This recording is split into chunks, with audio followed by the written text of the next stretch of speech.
Hello student, तो कैसे हो आप सभी लोग। आपका अपना भाई एक बार और एक और नई वीडियो के साथ। इस वीडियो में पढ़ने वाले हैं हम 2018 के प्रीवियस ईयर के क्वेश्चन को करने वाले मेरे दोस्त मेरे भाई, जैसे कि आपने थंबनेल में देखा ही होगा। इस वीडियो में हम लोग 11 से लेकर 20 तक के क्वेश्चन को करेंगे। 1 से लेकर 10 तक के क्वेश्चन जो है आपने ऑलरेडी कंप्लीट कर रखा है, तो जिन्होंने वीडियो नहीं देखी वीडियो जाकर जरूर देखिएगा मेरे दोस्त। यहाँ पे देखिए ग्रामर क्वेश्चन मैंने ले रखा है, बहुत ही अच्छा प्रश्न है, ध्यान से देखें जरूर समझ में आएगा मेरे दोस्त। देखिए क्वेश्चन क्या कर रहा है कि रुपए 150 प्रति किग्रा और 220 प्रति किग्रा वाली चायों की किस अनुपात में मिलाया जाए कि मिश्रण का मूल्य 165 प्रति किग्रा हो जाए। कह रहा है, देखिए क्वेश्चन को ध्यान से समझने का प्रयास करते हैं सबसे पहले हम, क्योंकि क्वेश्चन जब समझ में आ जाएगा ना तो वैसे बन जाएगा मेरे दोस्त। देखिए यहाँ पर क्वेश्चन क्या कहना चाह रहा है कि 150 प्रति किग्रा क्या कर रहा है। कोई आपका देखिए प्रति किग्रा चाय बोल रहा है तो चपत्ती मानकर चलिए हमारी भाषा में। अब देखिए चपत्ती जो है ना 150 रुपए का किग्रा कुछ किलो खरीदता है, फिर यहाँ पर 220 रुपया के कुछ किलो खरीदता है, लेकिन उसका औसत देखिए ना, औसत मूल्य क्या है 165 प्रति किग्रा, यानी कि दोनों का औसत जो है 165 प्रति किग्रा है। तो हमसे पूछ रहा है कि जो है अनुपात क्या होगा, वही मेरे दोस्त मेरे भाई बताना है। यानी कि 150 प्रति किग्रा कितने किलो आप चपत्ती ले रहे हैं और 220 प्रति किग्रा कितने किलो चपत्ती ले रहे हैं मेरे दोस्त मेरे भाई, वही बताना है, उसका अनुपात क्या है। देखिए बहुत ही आसान प्रश्न है, देखिए इसको ट्रिक है करने का, बहुत ही आसानी से हम लोग कर देंगे। देखिए क्या है 150 है तो 150 यहाँ पर नोट कर लीजिए 150, और इधर नोट कर दीजिए 220। यह ट्रिक है सिंपली भैया, सिंपली क्या है हमारा एक ट्रिक है। इधर हमने 150 प्रति किग्रा को 150 इधर नोट कर दिया, 220 इधर नोट किया, बीच में नोट कर दिए 180। देखिए 220 में से आपका यहाँ पर देखिए यहाँ पर छोटा सा मिस्टेक यह आ रहा है ना, 220 यहाँ पर नहीं रहेगा, यहाँ पर रहता है आपका मेरे भाई मेरे दोस्त 200। यहाँ पर क्या रहेगा 200 रहेगा क्वेश्चन में, नहीं तो यहाँ पर ऑप्शंस कोई मैच नहीं कर रहेगा, इतना ध्यान रखिए, कोई भी ऑप्शंस मैच नहीं करेगा, तो यहाँ 200 रहेगा। अब देखिए 200 में से जब 165 को माइनस कर देंगे तो कितना बचेगा 35। और देखिए इन दोनों में बड़ा कौन, बड़ा जो रहेगा उसी में से छोटे वाले को घटाएंगे। या सिंपली आपको याद रखना है यह ट्रिक में यह फार्मूला यह है कि जो बड़ा वाला है उसमें से छोटे वाले को घटाएंगे। देखिए यह बड़ा है 165, बड़ा 150 से, 165 में से 150 घटाएंगे तो क्या बचेगा 15। बस औसत अनुपात ऐसे ही निकल जाएगा, आसानी से निकल जाएगा मेरे भाई। औसत अनुपात क्या हो जाएगा, औसत अनुपात जो होगा मेरे दोस्त मेरे भाई 35 बटे आपका कर लीजिए 15, क्योंकि अनुपात जो होता है बटे के रूप में होता है। यहाँ 5 से कटेगा 3 बार में यह कैंसिल हो जा रहा है, 7 बार में कैंसिल हो जा रहा है, आ रहा है 7 सही 3 3, तो यही आपका आंसर हो जाएगा ऑप्शन नंबर ए वाला सही। कितना आसान प्रश्न था। एक चीज इंपॉर्टेंट पॉइंट ये है, औसत अनुपात जो हमने निकाला 35 बटे 15 7 सही 3, तो देखिए यहाँ पर जो हो रहा है 200 जो वैल्यू है बड़ी वैल्यू है, जो हमारा दूसरा बड़ी वैल्यू थी उसको हमने इधर नोट किया, उसके तिरछे लेकर आए यहाँ पर, जिसका फायदा यह है देखिए अब इससे यह पता चल रहा है 150 किलो जो है 150 प्रति किलो, सॉरी 150 प्रति किलो की जो चपत्ती है वो 7 किलो इसमें रहेगी। इस अनुपात के लिए 165 औसत आने के लिए यह कंडीशन होगा। और 3 किलो जो है ना हमने 200 प्रति किग्रा के मूल्य पर हमने चपत्ती खरीदी है, यह समझिए आप। तो ये आपका ग्रामर प्रश्न था, आई होप आप लोग को समझ में आया होगा। मैंने आसानी से आपको बताने का प्रयास भी किया, कहीं पर भी डाउट्स रह जाता है तो आप कमेंट बॉक्स में कमेंट करके जरूर पूछिए मेरे दोस्त। आप लोग पूछोगे नहीं तो मैं कैसे बताऊंगा, तो वो जरूरी है आप कमेंट बॉक्स में कमेंट करके पूछिए, मैं इसको मिटाकर अपने 12वें क्वेश्चन को बताता हूँ। अच्छा प्रश्न है, ध्यान से देखेंगे ना जरूर समझ में आएगा, बहुत ही अच्छा प्रश्न, ध्यान से। हाँ दोस्तों, जो हमारा 12 नंबर क्वेश्चन है बहुत ही अच्छा प्रश्न है, ध्यान देखिए क्या कर रहा है। कह रहा है एक फैक्ट्री में 80% पुरुष कर्मचारी, कोई फैक्ट्री है या आप देखिए वहां पर जो काम करने वाले व्यक्तियों की संख्या है उसमें से पुरुष कर्मचारियों की संख्या कहा है 80% है मेरे भैया, कहा है 80% है। अब कह रहा है जिसमें से 20% मैट्रिक और शेष ग्रेजुएट है, उसमें से क्या है जो 79% जो देखिए भाई पुरुष कर्मचारी है ना, उनमें से 20% आपके मैट्रिक, मैट्रिक मतलब हाई स्कूल होता है, मैट्रिक मतलब क्या होता है हाई स्कूल, तो मैट्रिक और शेष जो बचते हैं वो ग्रेजुएट है। ध्यान रखिए जो मैट्रिक है उसके अलावा जो बच रहे हैं ना आपके, वो सारे के सारे मेरे भाई ग्रेजुएट है। अब देखिए यहाँ पर तक आपको सही हो समझ में आ रहा है। अब इसके आगे देखिए कह रहा है यदि महिला कर्मचारी 25% मैट्रिक और शेष ग्रेजुएट है, यदि महिला कर्मचारी 25% मैट्रिक, 25 महिला कर्मचारी जो बच रही हैं, क्योंकि देखिए 80% पुरुष है तो बाकी 20% तो महिला कर्मचारी हैं। अब उसमें यह कह रहा है कि उसमें से 25% मैट्रिक और शेष ग्रेजुएट हैं, तो यहाँ तक समझ में आ रहा है शेष ग्रेजुएट है, ग्रेजुएट तथा महिला कर्मचारियों की संख्या 600, महिला कर्मचारियों की जो संख्या है उस फैक्ट्री में 600, इतना ध्यान रखिए। तो फैक्ट्री में कुल कितने ग्रेजुएट हैं यही बताना। तो फैक्ट्री में मेरे दोस्त मेरे भाई उस कारखाने में कितने आपके ग्रेजुएट कर्मचारी, यह इंपॉर्टेंट है, ग्रेजुएट कर्मचारियों की संख्या क्या है वही बताने। देखिए इसमें महिला और पुरुष दोनों है, क्योंकि देखिए यहाँ पर जो है एक चीज सही है। तो आप देखिए इसको सोल्व कैसे करेंगे। मान लेंगे हम लोग कर्मचारियों की संख्या फैक्ट्री में कुल कर्मचारियों की संख्या माना मेरे दोस्त मेरे भाई फैक्ट्री में, क्योंकि देखिए हमें पता नहीं है कि कितने फैक्ट्री में आदमी काम कर रहे हैं, यह हमें नहीं पता है, लेकिन यह कंडीशन में दे दिया है कि 600 महिला कर्मचारी हैं। यह कंडीशन तो दिया है ना 600 महिला कर्मचारी, यह चीजें तो क्वेश्चन में दे रखा है मेरे भाई लोग। और दूसरी चीजें यह भी दिया है कि 80% पुरुष है, तो बच कितना जाता है 20% महिला कर्मचारियों की संख्या क्या है 600 से, उसकी सहायता से हम लोग कुल कितने कर्मचारी हैं उस कारखाने उस फैक्ट्री में उसको हम लोग पता कर सकते हैं। कैसे देखिए ध्यान से, माना फैक्ट्री में कर्मचारियों की संख्या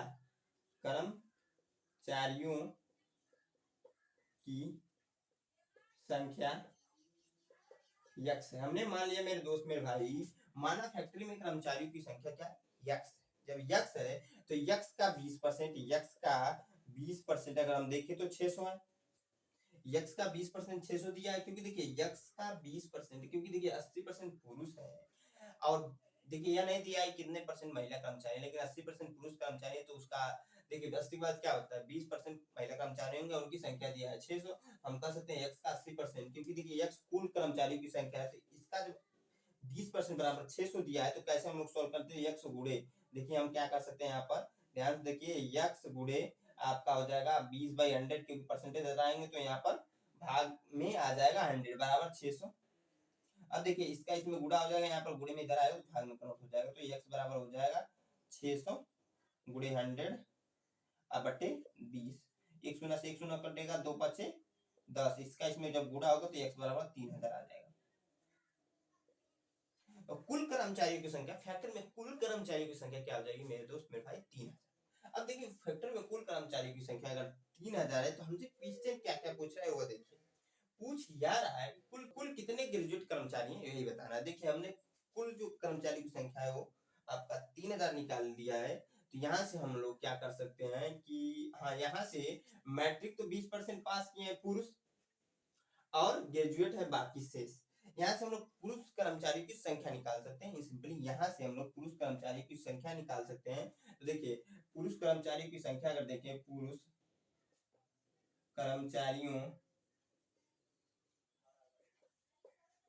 की संख्या मेरे दोस्त मेरे भाई लोग निकाल दें, यहाँ से क्या हो जाएगा ध्यान से देखिए, पुरुष कर्मचारियों की संख्या क्या हो जाएगा। तो देखिए कुल कर्मचारियों की संख्या क्या है 3000 है, तो यहाँ से हम कर सकते हैं 3000 माइनस 600, क्योंकि अगर महिला कर्मचारी की संख्या को घटा दे तो हमें पुरुष कर्मचारी की संख्या क्या हो जाएगी मेरे दोस्त निकल जाएगा, तो 24 हो जाएगा।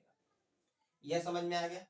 पुरुष कर्मचारी की संख्या क्या हो जाएगी 24 हो जाएगी। जब पुरुष कर्मचारी की संख्या निकल गई, महिला कर्मचारी की संख्या निकल गई, तो कितने परसेंट ग्रेजुएट है यह हम आसानी से निकाल सकते हैं। कैसे ध्यान से देखेंगे तभी समझ में आएगा। अब देखिए आपका कितने ग्रेजुएट हैं वो हम बताएंगे। तो फैक्ट्री में ग्रेजुएट कर्मचारी की संख्या क्या लिख सकते हैं, फैक्ट्री में मेरे दोस्त कभी कभी मार्कर भी नहीं चल रहा है, फैक्ट्री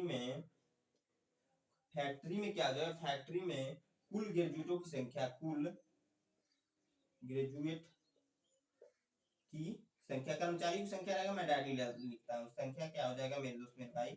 देखिए यहाँ पर क्या होगा 2400 हो जाएगा। दोनों को ऐड करेंगे ना, महिला और पुरुष कर्मचारी की संख्या को जो है उसको ऐड करेंगे 2400 और गुणे, देखिए 20% मैट्रिक तो बचते कितने 80, तो गुणे 80/100 कर लो, प्लस कर दो बीच में 600 आपकी महिला कर्मचारी तो 600 गुणे कितने परसेंट मैट्रिक है तो 25%, बचते कितने हैं 75, तो 75/100 कर दो, इसी को सोल्व कर दे आंसर आ जाएगा मेरे दोस्त। देखिए अब कैसे करेंगे, यहाँ पर हो जाएगा 1 0 से 1 0 1 0 से 1 0 ये वाला 1 0 से 1 0 1 0 से यह 1 0, इसका इसमें गुणा होगा। देखिए आपका यहाँ पर 0 आएगा ऑलरेडी, क्योंकि 0 यहाँ पर 8 चौको 32 साथ में 3 और 8 2 16 3 19, 8 चौको 32 में तो 8 2 16 16 3 1920 आ जाएगा। और उसके बाद से यहाँ से गुणा करेंगे तो 6 5 30 हाथ में 3 और 6 7 42 3 45, को जोड़ लीजिए मेरे दोस्त मेरे भाई, आंसर आ जाएगा। देखिए 0 हो जाएगा यहाँ पर, 0 0 0 हो जाएगा, 5 और 2 7 हो जाएगा, 4 और 9 13 हो जाएगा, और 1 1 2 हो जाएगा। तो 2370 आपका आंसर आ जाएगा मेरे दोस्त। 2370 मेरा दोस्त मेरे भाई आंसर आ जाएगा। ऑप्शन नंबर सी वाला सही हो जाएगा। 2370 ऑप्शन नंबर सी वाला सही। बहुत ही आसान प्रश्न था, इजी में मैंने आप लोगों को बताने का भी प्रयास किया। ये आपका 12वां क्वेश्चन था, मैं इसको मिटाकर 13वां क्वेश्चन बताता हूँ। अच्छा प्रश्न भी, ध्यान से देखें, जरूर समझ में आएगा।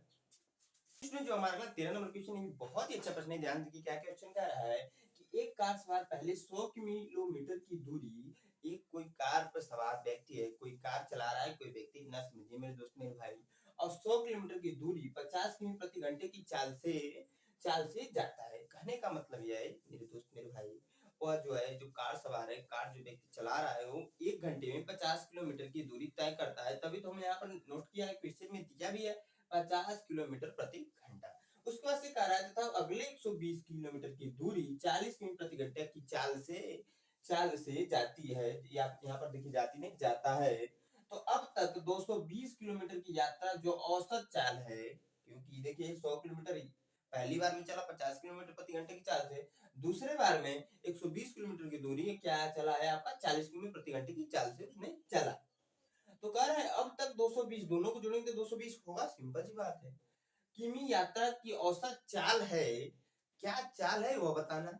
इंपॉर्टेंट चीज है कि क्या औसत चाल है 220 किलोमीटर की यात्रा तय करने में, उसकी औसत चाल क्या है मेरे दोस्त, वह बताना है।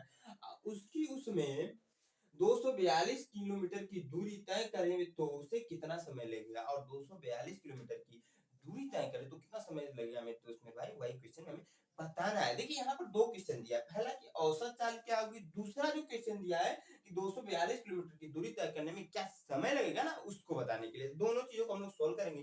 पहले क्वेश्चन को देखिए, औसत चाल क्या हो सकता है। औसत चाल आपका क्या हो जाएगा, आपका यहाँ देखिए औसत चाल, तो आपने चाल बराबर पढ़ा होगा दूरी बटे समय, तो यहाँ पर औसत चाल बराबर हो जाएगा औसत दूरी, या फिर दूरी, हाँ औसत दूरी कह सकते हो। औसत दूरी जो दिया है भाई क्वेश्चन में, मैंने कहा कि दूरी बटे, मैंने कहा कि चाल बराबर होता है दूरी बटे समय। क्या होता है, दूरी बटे समय। तो औसत चाल बराबर हो जाएगा औसत दूरी बटे समय।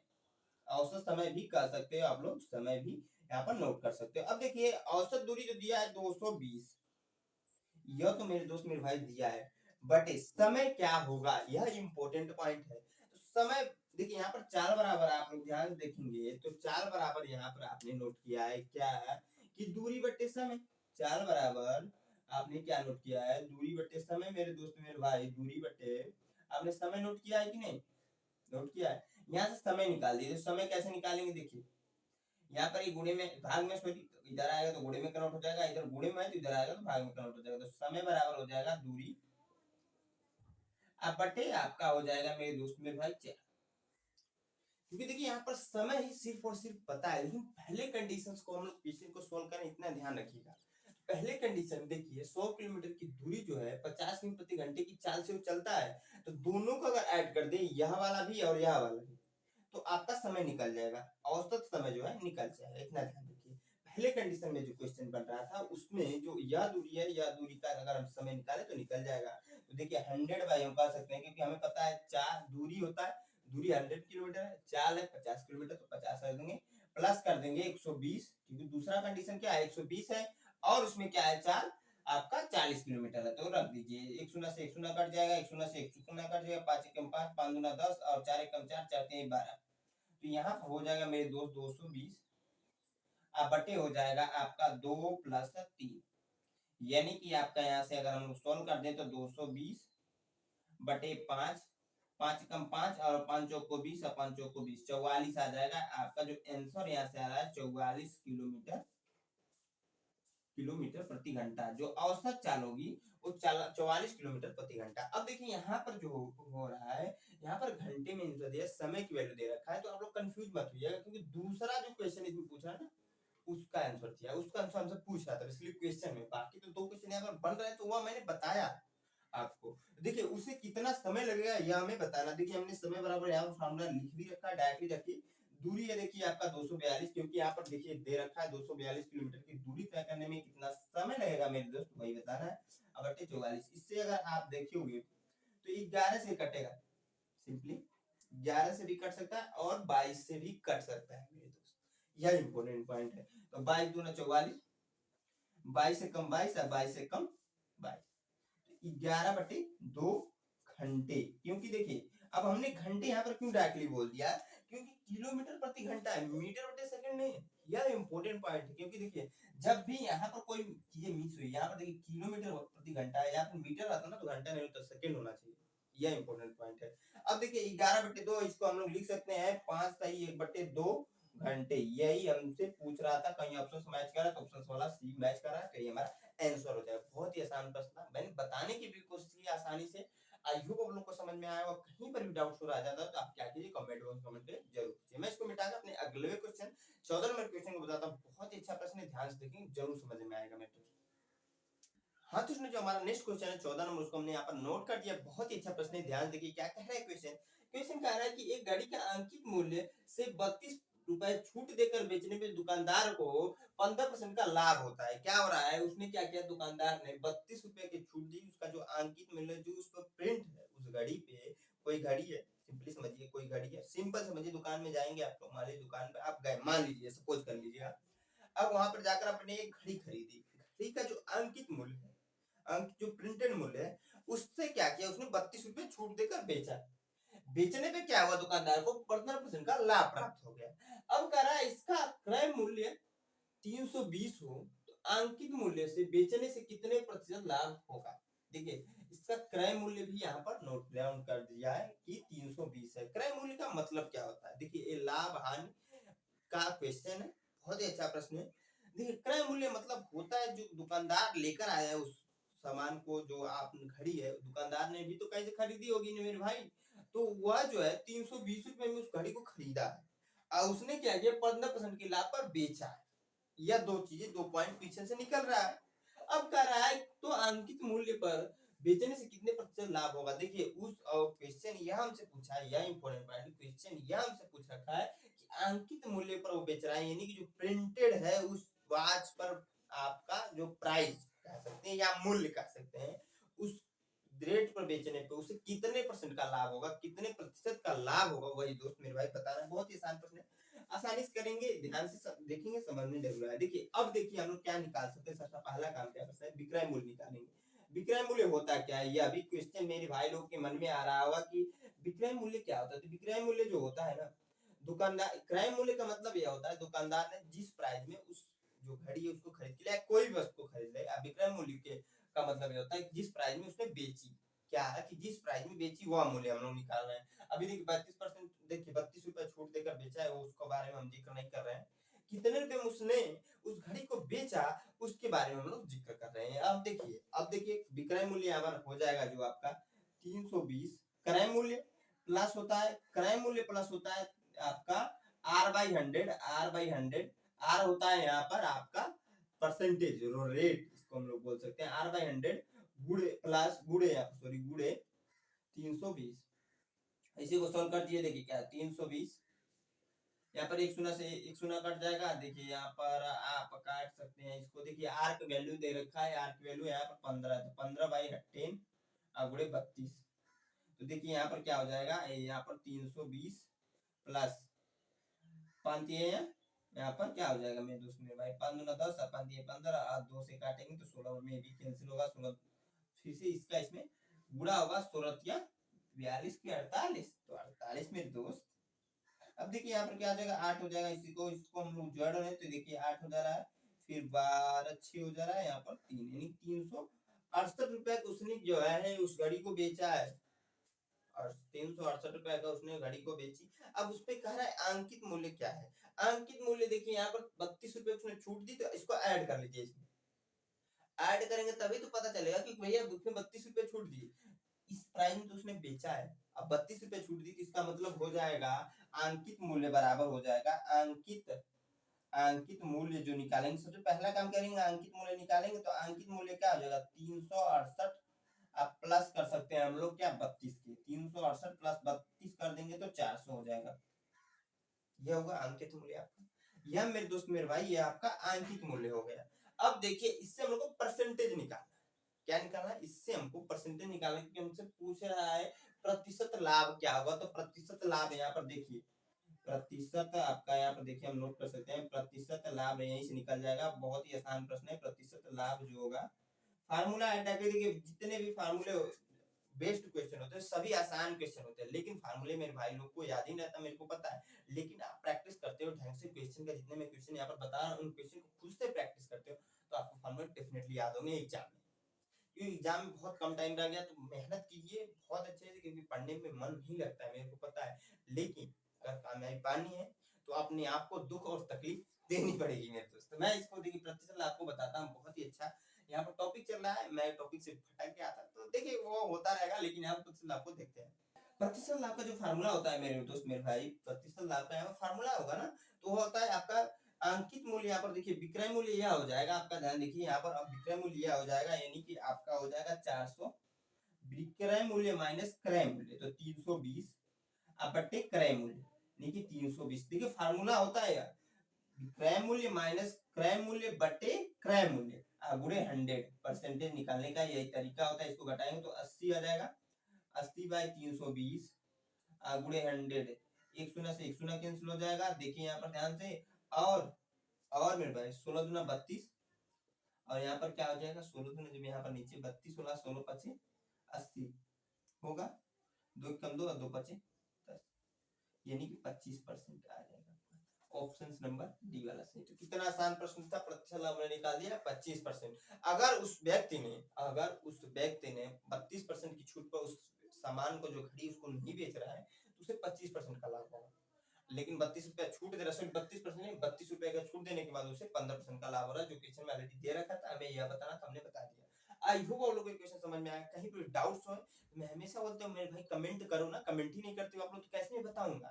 कमेंट जरूर कीजिएगा, मैं इसको मिटाकर 15 क्वेश्चन बता। अच्छा हाँ दोस्तों, जो हमारा अगला क्वेश्चन हमने यहाँ पर नोट कर दिया, 15 नंबर क्वेश्चन जो है क्या कह रहा है कि एक त्रिभुज के शीर्ष दिया है 4,6 2,-2 एक 0,2 है, तो इसके केंद्रक निर्देशांक है। देखिए बेसिकली हमसे पूछ क्या रहा है, केंद्रक निर्देशांक, इसका फार्मूला होता है, फार्मूला बेस्ड क्वेश्चन। जिनको फार्मूला पता है 1 मिनट भी नहीं लगेगा, 30 सेकंड लगेगा इस क्वेश्चन को करने में।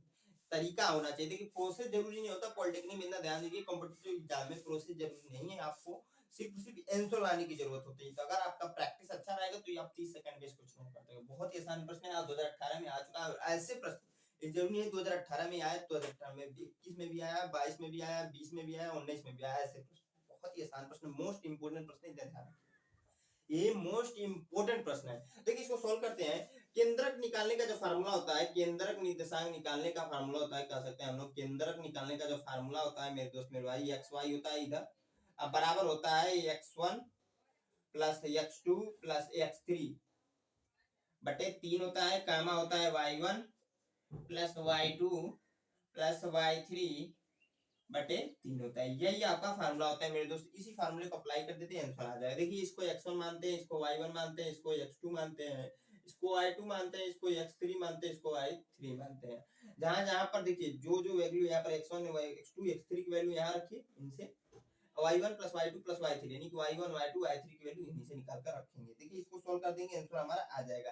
x1 की वैल्यू 4 है तो 4 रखिए, प्लस x2 की वैल्यू 2 है तो 2 रखिए, और x3 की वैल्यू 0 है तो प्लस का 0 हो जाएगा बटे 3, कामा y1 की वैल्यू 6 है तो 6 रखिए मेरे दोस्त मेरे भाई, और y2 की वैल्यू माइनस का 2 है तो माइनस का 2 रखिए, y3 की वैल्यू प्लस 2 है तो प्लस 2 रख दीजिए बटे 3। इसी को सोल्व कर दीजिए, आंसर आ जाएगा आपका मेरे दोस्त।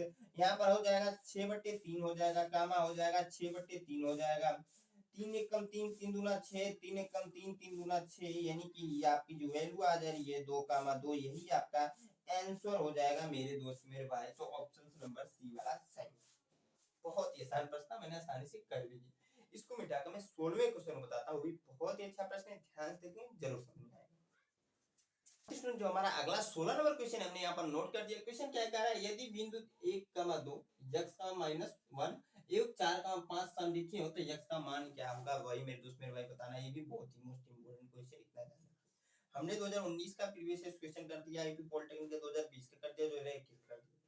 तीनों सेट में मेरे भाई लोग ना, तीनों सेट में मिनिमम 2 क्वेश्चन ऐसे पूछा, मिनिमम 2 क्वेश्चन, इतना ध्यान रखिए। और यहाँ पर भी पूछा, तो मतलब यह क्वेश्चन आने ही वाला है, इतना ध्यान रखिए, एकदम बैठा लीजिए।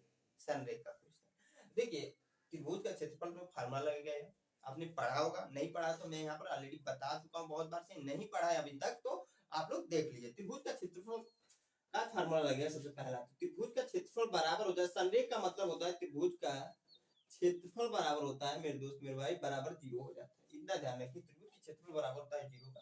त्रिभुज के क्षेत्रफल का फार्मूला होता है क्या, 1/2 बड़े ब्रैकेट में x1 स्मॉल ब्रैकेट में y2 माइनस y3 फिर से ब्रैकेट बंद प्लस यहाँ पर होता है x2 फिर से स्मॉल ब्रैकेट में y3 माइनस y1 आपका फिर से प्लस और फिर से x3 और फिर से स्मॉल ब्रैकेट में y1 माइनस y2। यही फार्मूला होता है मेरे दोस्त मेरे भाई, और बराबर यहाँ पर ऑलरेडी 0 है तो 0 हम लोग कर देंगे, यही फार्मूला होता है।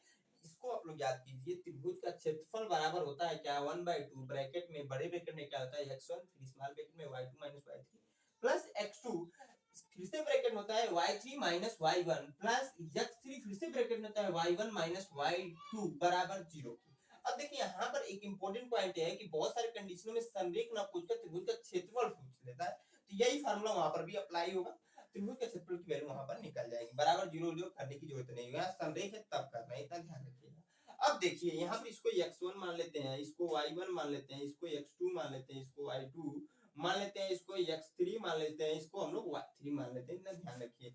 यहाँ पर देखिए सभी वैल्यू यहाँ पर इन सबकी वैल्यू यहाँ पर दे रखा है, यहाँ से इनमें रखेंगे सोल्व कर देंगे आंसर आ जाएगा आपका। देखिए यहाँ गुणे में 1/2 इधर जाएगा तो भाग में कन्वर्ट होगा, और किसी भी संख्या से जब हम लोग 0 में भाग देते हैं वो संख्या 0 ही हो जाती है, आपको पता ही होगा। अब देखिए यहाँ पर x1 की वैल्यू क्या है, x1 की वैल्यू 1 है तो 1 रखिए, क्योंकि x1 की वैल्यू 1 है तो 1 रखेंगे, y2 की वैल्यू -1 है तो -1 रख लीजिए, y3 की वैल्यू -5 हो जाएगा आपका, प्लस x2 की वैल्यू क्या है, x है तो x रख लीजिए, y3 की वैल्यू 5 है तो 5 रखिए, जो जो वैल्यू यहाँ पर दे रखा है वही वही रख रहे हैं, यहाँ पर जो पूछ रहा है यहाँ पर जो दे रखा है वही रख रहे हैं। माइनस y1 की वैल्यू क्या है 2 तो 2 रख लीजिए, प्लस x3 की वैल्यू 4 है तो 4 रखेंगे, y1 की वैल्यू जो है यहाँ पर 2 रखा दे रखा है तो 2 रख देंगे, माइनस y2 की वैल्यू देखिए यहाँ पर -1 ऑलरेडी है, यहाँ पर भी माइनस है तो माइनस और माइनस प्लस हो जाएगा, +1 बराबर 0। इसी को सॉल्व कर दीजिए, आंसर मेरे दोस्त मेरे भाई आ जाएगा, यहाँ पर जोड़ेंगे तो -6 हो जाएगा, -6 का एक में गुणा होगा -6, यहाँ पर देखिए प्लस 5 में से -2 जाएगा 3 आ जाएगा, 3 का गुणा हो जाएगा x में तो 3x हो जाएगा, और देखिए 2 और 1 जोड़कर 3 हो गया, 3 का गुणा 4 से कर देंगे तो आपका 12 हो जाएगा बराबर 0। अब देखिए इसको सोल्व कर देंगे, आगे हम लोग कैसे सोल्व करेंगे, तो देखिए आपका 3x हो जाएगा प्लस का 12 और माइनस का 6 घटेगा तो क्या हो जाएगा, प्लस का 12 माइनस का 6 घटेगा तो मेरे दोस्त मेरे भाई प्लस का 6 हो जाएगा बराबर 0। इसको इधर ट्रांसफर कर देंगे, ट्रांसफर करने पे देखिए क्या हो जाएगा, 3x बराबर हो जाएगा -6 के, तो x बराबर हो जाएगा -6/3, 3 से काट देंगे तो 2 बार में कैंसिल हो जाएगा, तो x बराबर आ जाएगा -2, क्योंकि माइनस यहाँ पर ऑलरेडी है और 2 आ रहा है काटने के बाद, तो यही आपका आंसर हो जाएगा, यही हमारा मेरे भाई लोग मेरे दोस्त आंसर हो जाएगा। ऑप्शन नंबर डी वाला मैच कर रहा है तो यही आपका आंसर, सिंपल सी बात है। तो ये आपका 16वां क्वेश्चन था, इसको मिटाकर मैं 17वें क्वेश्चन बताता हूं, वो भी अच्छा प्रश्न है, आसान प्रश्न है। देखिए पॉलिटिक्स में इजी क्वेश्चन आता है, आप लोग पढ़ते नहीं, मेहनत नहीं करते हो, प्रैक्टिस नहीं करते तो कैसे क्वेश्चंस बनेंगे, यह इंपॉर्टेंट पॉइंट है। आप लोग प्रैक्टिस नहीं करोगे, मेहनत नहीं करोगे तो कैसे क्वेश्चन मेरे दोस्त मेरे भाई बनेंगे, ये बताइए। x -2 आसान नहीं तो है, क्योंकि देखिए सिंपल सा एक फार्मूला था, फार्मूला लगा के जो वैल्यू दे रखी है उसको रखना है, सोल्व कर देना, आंसर आ जाना है हमारा। अब मैं इसको मिटाकर 17वें क्वेश्चन बताता हूँ, वो भी अच्छा प्रश्न, ध्यान से देखेंगे जरूर समझ में आएगा। दोस्तों जो हमारा अगला 17वां क्वेश्चन है, बहुत ही अच्छा प्रश्न, बहुत ही आसान प्रश्न है। आप लोग देखिए मैं करूंगा क्या क्वेश्चन पूछ रखा है। क्वेश्चन क्या है कि एक त्रिभुज का एक कोण 3 पाई/10 दिया है, एक त्रिभुज का एक कोण दिया है 3 पाई/10, दूसरा दे दिया है 66, यही पॉइंट घुमा है इतना जानिए, क्योंकि एक अंश में दिया है एक रेडियन में दिया है, इसको हम लोग रेडियन पढ़ते हैं, इतना ध्यान रखिए, इसको रेडियन पाई में दिया है और एक दे दिया है आपका क्या में, तो आपका एक दे दिया अंश में, तो तीसरे कोण की माप रेडियन में होगी, यही मेरे दोस्त मेरे भाई बताना है। रेडियन में तीसरे कोण की मान क्या होगी ना, वही मेरे दोस्त बताना है। देखिए त्रिभुज के तीनों कोणों का योग आपने पढ़ा हुआ 180 अंश के बराबर होता है। एक रेडियन बराबर क्या होता है, इतना ध्यान देखिए, एक रेडियन, इसको नोट कर देंगे, रेडियन बराबर हो जाएगा, एक रेडियन बराबर होता है π/100 180, ध्यान देखिए, एक रेडियन बराबर होता है π/180। इसी के बेस पर यहाँ पर चीजों को रखेंगे कैसे, देखिए 3π/10 प्लस, क्योंकि त्रिभुज के तीनों कोणों का योग 180 के बराबर होता है, क्योंकि त्रिभुज के तीनों कोणों का योग जो होगा पाई के बराबर होगा, ये भी है, क्योंकि देखिए 180 अंश लिखे या एक पाई लिखे, बराबर दोनों एक हो जाएंगे, इतना पता होगा क्योंकि आपने साइन थीटा क्वेश्चन में पढ़ा होगा ये सब चीजें को बारे में। तो वही से समझिए, इतना समझेंगे तो जरूर समझ में आ जाएगा। 3 पाई/10 एक कोण है, दूसरा कोण यहाँ पर हो जाएगा 66 गुणे पाई/180 और प्लस तीसरे कोण को यक्स हमने मान लिया बराबर पाई। इसी को सोल्व कर देंगे, आंसर आ जाएगा क्योंकि तीनों कोणों का है 180 के बराबर होता है मेरे दोस्तों। देखिए यहाँ पर जो होगा ना, इसको पहले सोल्व कीजिए, तो सोल्व करेंगे तो 6 से कटेगा 11 आ जाएगा। यहाँ पर 6 से कट रहा है तो क्या आ जा रहा है आपका 36 18 यानी कि 30, तो 3 पाई/10 प्लस 11 पाई/30 प्लस यक्स अंश बराबर पाई। इनको जोड़ लीजिए, भिन्न का जोड़ है तो जोड़िए, 30 एलसीएम हो जाएगा, आपको पता होगा क्योंकि यहाँ पर मैक्सिमम 30 है। 10 से भाग देंगे 30 में 3 बार में जाएगा, 3 का गुणा कर देंगे 9 पाई में, सॉरी 3 पाई में तो 9 पाई हो जाएगा, प्लस 30 से भाग देंगे 30 में तो एक बार भाग जाएगी, एक का गुणा 11 में करेंगे तो 11 पाई ही आ जाएगी। यहाँ पर प्लस बीच में है, प्लस यक्स अंश बराबर पाई। अब देखिए हम लोग क्या कर सकते हैं, यहाँ पर इनको जोड़ सकते हैं। जोड़ने के बाद क्या आ जा रहा है, देखिए 20 पाई आ जा रहा है, अब बटे 30 आ जा रहा है, प्लस यक्स आ जा रहा है, अब बराबर पाई। यहाँ पर एक शून्य से एक शून्य और कैंसिल हो जा रहा है। अब क्या बच रहा है, 2 पाई/3, सॉरी हाँ 2 पाई/3 बच रहा है, इसको हम लोग इधर ट्रांसफर कर दे रहे हैं, तो यक्स अंश बराबर हो जाएगा पाई माइनस होगा, क्योंकि देखिए जब उधर जाएगा इधर प्लस में, जब उधर जाएगा तो साइन चेंज होता है, आपको पता है, माइनस में रहेगा तो प्लस में होगा, और प्लस में रहेगा तो माइनस में होगा, ये आपको पता ही होगा। तो 2 पाई/3 इसी को सोल्व कर दीजिए, आंसर आ जाएगा। देखिए 3 एलसीएम हो जाएगा, घटाना है, भिन्न का नॉर्मली घटा रहे हैं, बटे 1 करके करते हैं हम लोग, तो यहाँ पर आ जाएगा 3 पाई माइनस 2 पाई। देखिए नॉर्मली चीजें हैं यह सब, मैं इसलिए डायरेक्टली जल्दी जल्दी कर रहा हूँ। तो यक्स की जो वैल्यू आ जाएगी आपकी पाई/3, यही आपका आंसर हो जाएगा। जो आपका तीसरा कोण का मान आ रहा है पाई/3, ऑप्शन नंबर डी आपका। ये 17वां क्वेश्चन था, बहुत ही आसान प्रश्न था, मैंने बताने की भी कोशिश की है आसानी से। कहीं पर भी डाउट्स आपका रह गया हो तो कमेंट बॉक्स में कमेंट करके पूछने में कोई भी हिचकिचाइए मत, जरूर पूछिए। आपका भाई आपसे आपको प्रश्न का जो आप क्वेश्चन करेंगे उसका जवाब जरूर देगा, इतना ध्यान रखिए, क्योंकि मैं आप मोबाइल के कैमरे में पढ़ा रहा हूँ, आप लोग मोबाइल में देख रहे हैं, तो कैसे पता चलेगा कि क्या डाउट्स आपके अंदर है। उसको आपको पूछने का एक ही तरीका होगा, आपका कमेंट बॉक्स में कमेंट करिए, मैं जरूर रिप्लाई दूंगा, इतना जान रखिए। मैं इसको मिटाकर अपने 18वें क्वेश्चन बताता हूँ। अच्छा प्रश्न हो भी है, ध्यान से देखेंगे तभी समझ में आएगा, ध्यान नहीं लगाएंगे तो कुछ समझ में नहीं आने वाला, तो इसलिए बहुत जरूरी है ध्यान से, जो चीजों को मैं बता रहा हूँ ना उसको अगर ध्यान से देखेंगे जरूर समझ में आएगा। हाँ कृष्ण, जो हमारा अगला 18 नंबर क्वेश्चन हमने यहाँ पर नोट कर दिया, बहुत ही अच्छा प्रश्न, ये भी है, ध्यान से देखेंगे जरूर समझ में आएगा। क्वेश्चन कह रहा है कि k के किस मान के लिए m-2 व्यंजक m² - 5m प्लस k का गुणनखंड है। कह रहा है क्वेश्चन, एक बार और मैं रिपीट करता हूँ, k के किस मान के लिए m-2, k के किस मान के लिए m-2 व्यंजक m² - 5m प्लस k का गुणनखंड क्या है, यही मेरे दोस्त मेरे भाई बता रहा है। देखिए इसको करने का सबसे आसान तरीका है, fx बराबर, इसको मान लीजिए fx बराबर है क्या, m² माइनस 5m प्लस के, fx को मान लीजिए 0, fx को हमने मान लिया 0, तो यहाँ पर हो सकता है m² माइनस 5m प्लस के, क्योंकि इसकी वैल्यू fx की है, बराबर ये 0 है। यहाँ तक आप लोग को आई होप समझ में आना चाहिए कि हमने कैसे किया। अब देखिए इसके आगे हम क्या कर सकते हैं, वो इम्पोर्टेंट पॉइंट है। इसमें इसका एक गुणनखंड दे रखा है m-2, एक गुणनखंड दे रखा है m-2, इसको gx से हम लोग नोट करते हैं, और gx बराबर दिया है क्या है आपका m-2, इसको हम लोग gx से नोट करते हैं, और gx बराबर दिया है m-2, क्योंकि इस पूरे पॉइंट का एक गुणनखंड दिया है m-2। इसी के सारे इस क्वेश्चन को हम लोग सॉल्व कर देंगे। gx बराबर हम लोग मान ले रहे हैं, यहाँ पर भी है 0 के, तो जब 0 के बराबर होते हैं m-2 बराबर 0, यानी कि m बराबर 2। m की जो वैल्यू 2 है ना, यहाँ पर फाइंड आउट यानी कि रख दीजिए, पुट कर दीजिए, या रख दीजिए।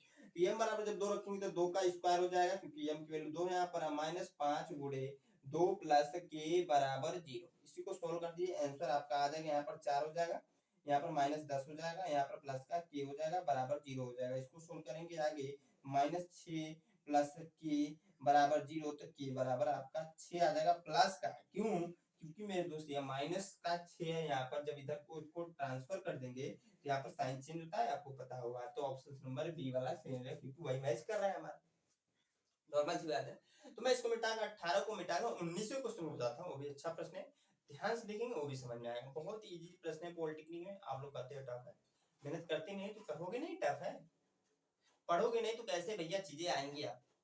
तो बहुत जरूरी, देखिए अगर आप 5 ईयर की प्रीवियस ईयर क्वेश्चन सॉल्व कर दें, 5 ईयर यानी कि 5 साल के अगर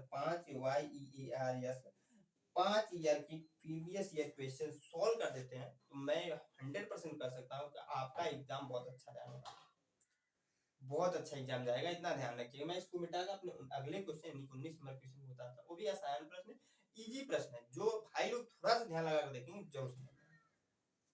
हाँ दोस्तों, जो हमारा अगला 19वां क्वेश्चन हमने यहाँ पर नोट कर दिया, बहुत ही आसान प्रश्न है। देखिए क्या कह रहा है कि यदि 4 वस्तुओं का क्रय मूल्य 3 वस्तुओं के विक्रय मूल्य के बराबर हो तो लाभ प्रतिशत होगा, वही मेरे दोस्त मेरे भाई बताना है।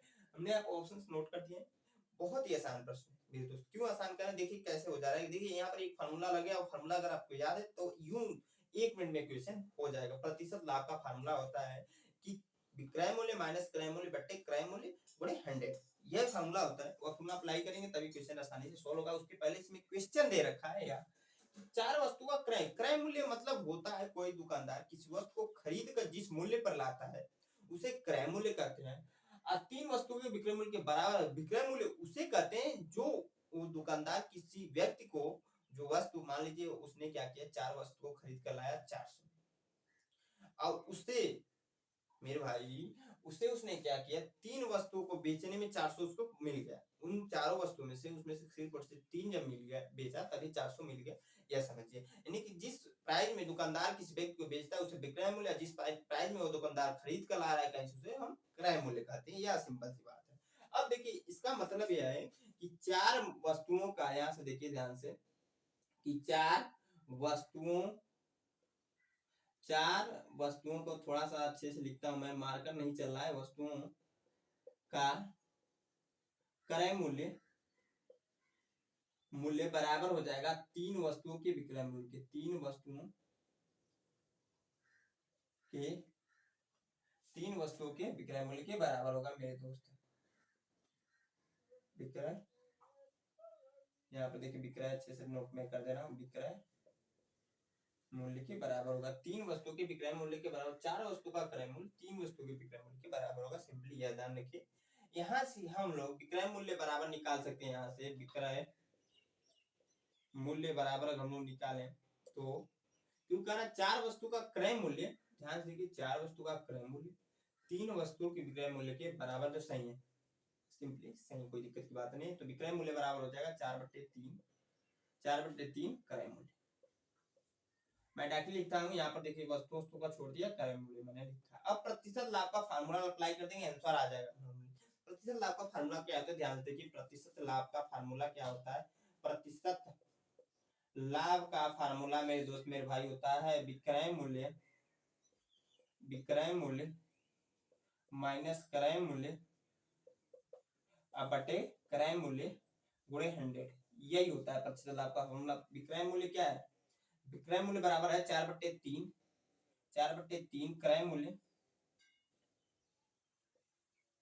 माइनस क्रय मूल्य है ऑलरेडी, बटे है क्रय मूल्य आपका, नीचे में नोट कर दें, क्रय मूल्य नीचे भी है, गुणे 100। यही इसको सोल्व करते हैं हम लोग आगे। देखिए यहाँ पर भूमिका घटाना है, घटा लीजिए। घटाएंगे तो देखिए क्या हो जाएगा, 4/3 है, 3 आपका एलसीएम हो जाएगा। आपको पता है जब 3 एलसीएम लेंगे तो 4 क्रय मूल्य माइनस 3 क्रय मूल्य आ जाएगा, क्योंकि देखिए बटे 1 करके सोल्व कर रहे हैं हम लोग। तो यहाँ पर 3 क्रय मूल्य आएगा, घटेगा तो क्या आ जाएगा, 1 क्रय मूल्य हो जाएगा। यानी कि आपका आ जाएगा क्रय मूल्य, 1 क्रय मूल्य हम लिख सकते हैं क्रय मूल्य बटे 3, बटे आ जाएगा क्रय मूल्य, अब गुणे यहाँ पर 100 है ऑलरेडी। अब इसको आगे हम लोग देखेंगे, देखिए यह आपका 3 पद में आगे बटे 1 करके इसको सोल्व करते हैं। ध्यान देखिए बटे 1 करके हम लोग इसको बटे 1 करके इसको सोल्व करेंगे तो ये ऊपर चल जाएगा, यानी कि क्रय मूल्य और क्रय मूल्य एक दूसरे से कैंसिल हो जाएंगे। यहाँ प्रतिशत लाभ जो है क्रय मूल्य और क्रय मूल्य जब कैंसिल हो जा रहा है तो 100/3 बस बच रहा है। परसेंटेज हम लोग कर सकते हैं 100/3% कर सकते हैं, क्योंकि देखिए या क्रय मूल्य देखिए यहाँ पर आ जा रहा है गुणे में, क्रय मूल्य से क्रय मूल्य कैंसिल हो जाता है, 1/3 गुणे 100 बच रहा है तो उसका गुणा होकर 100/3 हो जा रहा है। 100/3% हम लोग कर सकते हैं। और देखिए कोई भी ऑप्शन मैच नहीं कर रहा है, लेकिन यहाँ पर हम इसको लिख सकते हैं क्या, 33 सही 1/2, तो 33 से 1/3 आएगा। यहाँ पर देखिए ऑप्शन नंबर डी में या 2 नहीं है 3 है, इतना ध्यान रखिए। यही सही हो जाएगा, ऑप्शन नंबर डी आपका सही है। मैं इसको मिटाकर 20वें क्वेश्चन बताता हूँ और इस वीडियो का लास्ट प्रश्न होगा, क्योंकि वीडियो जिसकी वजह से हम लोग 20 तक के क्वेश्चन को इस वीडियो में प्रोसीड करने वाले हैं। आने वाली वीडियो में बाकी क्वेश्चन जो मैथ के बचे होंगे उनको हम लोग करने वाले हैं, क्योंकि मैंने बताया था इसकी पहली वाली वीडियो में 1 से लेकर 10 तक के क्वेश्चन हमने पढ़ा था। इस वीडियो में हमने 11 से लेकर 20 तक के क्वेश्चन पढ़ा। नेक्स्ट क्वेश्चन वीडियो में 21 से लेकर 31 ऐसे करते हुए हम लोग जाएंगे। 10 क्वेश्चन हर एक वीडियो में लेने वाले हैं। तो इसको मिटाकर मैं अगले क्वेश्चन और इस वीडियो के लास्ट क्वेश्चन को बताता हूँ। बहुत ही अच्छा प्रश्न है, ध्यान से जरूर देखिएगा, अच्छे से देखेंगे जरूर समझ में आएगा। हाँ दोस्तों, जो हमारा अगला 20वां क्वेश्चन हमने यहाँ पर नोट कर दिया और इस वीडियो का लास्ट क्वेश्चन है, मैंने इसके पहले भी बताया। देखिए यार क्वेश्चन क्या कह रहा है, कड़ी में 72 माइनस फिर कड़ी में 72 माइनस फिर कड़ी में 72, यहाँ पर माइनस है, उसके बाद से डॉट डॉट डॉट, ये डॉट डॉट डॉट आपके dot dot dot dot infinite तक का मान क्या होगा मेरे दोस्त मेरे भाई बताना है। देखिए इस टाइप क्वेश्चन मैं ऑलरेडी बता चुका इस वीडियो में नहीं, इस सीरीज में भी नहीं, इस प्रीवियस ईयर सीरीज में नहीं, लेकिन इसके पहले जो 2000 हमने 20 में शायद पढ़ा है इस टाइप के क्वेश्चन। सिर्फ और सिर्फ एक चीज वहां चेंज था, यहाँ पर माइनस वहां पर प्लस था। करने का तरीका वही है। हम लोग क्या कर सकते हैं, मानते हैं इसको, माना कर लेते हैं, माना माना मेरे दोस्त मेरे भाई, माना यक्स बराबर कड़ी में 72 प्लस माइनस कड़ी में 72 माइनस कड़ी में 72 माइनस डॉट डॉट इनफाइनाइट तक। देखिए ये कितनी बार है हमें नहीं पता, कड़ी में 72 माइनस कड़ी में 72 कितनी बार यह नहीं पता, क्योंकि इनफाइनाइट का मतलब यही होता है अनंत बार, जिसकी वैल्यू हम ज्ञात नहीं कर सकते, यह कहने का मतलब है। अब देखिए लेकिन हमने मान लिया x बराबर इन सबको। अब देखिए हम लोग यहाँ पर नोट कर सकते हैं x बराबर कड़ी में 72 माइनस x, क्या ये लिख सकते हैं, यह देखिए इंपॉर्टेंट पॉइंट है, क्यों लिखे हमने ऐसा। देखिए हमने माना है तो हमने यहाँ पर x पर ऑलरेडी नोट कर दिया बराबर 72 माइनस, हमने x क्यों नोट किया है, तो x देखिए यहाँ पर ये ज्ञात नहीं है कि कितनी बार है। तो हमने ये करने का तरीका भी होता है कि 72 माइनस x कर दिया, और x ज्ञात नहीं है हमें कितनी बार है, यह ज्ञात नहीं है कितना बार चलेगा मेरे भाई मेरे दोस्त, हमें यह तो पता नहीं है, लेकिन हम ऐसे क्वेश्चन को सॉल्व कर सकते हैं 72 माइनस x करके। यहाँ पर जो भी संख्या है, प्लस है तो प्लस, माइनस है तो माइनस, क्योंकि यह कंडीशन सब क्वेश्चन आएंगे, इतना ध्यान रखिए, तो सेम आएगा ही नहीं, प्लस माइनस बदलते हुए नहीं आएंगे, या तो प्लस आएगा या माइनस आएगा। इसी की सहायता से हम क्वेश्चन को सोल्व कर देंगे। दोनों पक्ष का वर्ग कर दीजिए, वर्ग करेंगे x स्क्वायर आ जाएगा, बराबर आ जाएगा 72 माइनस x, सबको इधर ट्रांसफर कर लीजिए तो x स्क्वायर प्लस आ जाएगा, मैंने इसको पहले लिख लिया है x, अब माइनस 72, क्योंकि देखिए अब माइनस में था, इधर आ गया प्लस हो गया, प्लस में इधर आएगा माइनस में, बराबर 0। इसको अब क्या कर दीजिए, द्विघात समीकरण बन गया है, इसको सॉल्व कर दिए आंसर हमारा आ जाएगा। इसी को बस सॉल्व कर दिए आंसर आ जाएगा आपका। देखिए तो x स्क्वायर, देखिए हमको पता है गुणनखंड विधि से सोल्व कर रहे हैं हम लोग द्विघात समीकरण को, इस द्विघात समीकरण को इससे गुणनखंड विधि से सोल्व कर रहे हैं। देखिए यहाँ पर प्लस है, यहाँ पर बीच में है तो प्लस नोट करेंगे, प्लस 8 है, यहाँ पर 9 हो जाएगा, 9x माइनस 8x माइनस 72, क्योंकि आपको पता है कि हम लोग ऐसी संख्या यहाँ पर लेते हैं कि जोड़ने घटाने पे यह संख्या ऑलरेडी आ जाए और गुणा करने पे यह संख्या आ जाए। तो 9 8 72 होगा, और प्लस और माइनस का गुणा होगा तो माइनस ही 72 आ जाएगा, और प्लस 9x में से माइनस 8x घटेगा तो प्लस x आ जाएगा। दो का पेयर बनाते हैं, उसके बाद सॉल्व कर लेते हैं। दो का पेयर बनाकर हम लोग जब आगे देख रहे हैं मेरे दोस्त मेरे भाई, मैं इसको अच्छे से यहाँ पर खींचता हूँ, रेखा कभी सीधी नहीं होती है, फिर से टेढ़ी हो गई, फिर से खींचता हूँ एक बार, और देखिए यहाँ पर फिर से वही हो रहा है। चलिए जैसा है ठीक है, अब ठीक है। लेकिन अब देखिए दो का पेयर बनाते हैं और इनमें से जो कॉमन होता है कॉमन लेते हैं, मतलब भाग जिस संख्या से चली जाए, तो x कॉमन होगा पहले वाले में, तो x माइनस 9 यहाँ पर प्लस रहेगा, दूसरे वाले में माइनस जो कॉमन हो रहा है आपका 8 कॉमन हो रहा है, तो यहाँ पर हो जाएगा x प्लस 9 दूसरे ब्रैकेट में बराबर 0 के। अब देखिए इसी को सॉल्व कर दीजिए तो x प्लस 9 एक ब्रैकेट में या दूसरे ब्रैकेट में x माइनस 8 आ जाएगा, क्योंकि देखिए फिर से कॉमन बन जा रहा था यहाँ पर x प्लस 9। अब देखिए हम लोग तुलना कर देते हैं, तुलना करते करते तो x प्लस 9 बराबर 0 कर लेते हैं, यानी कि हो जाएगा x बराबर माइनस का 9।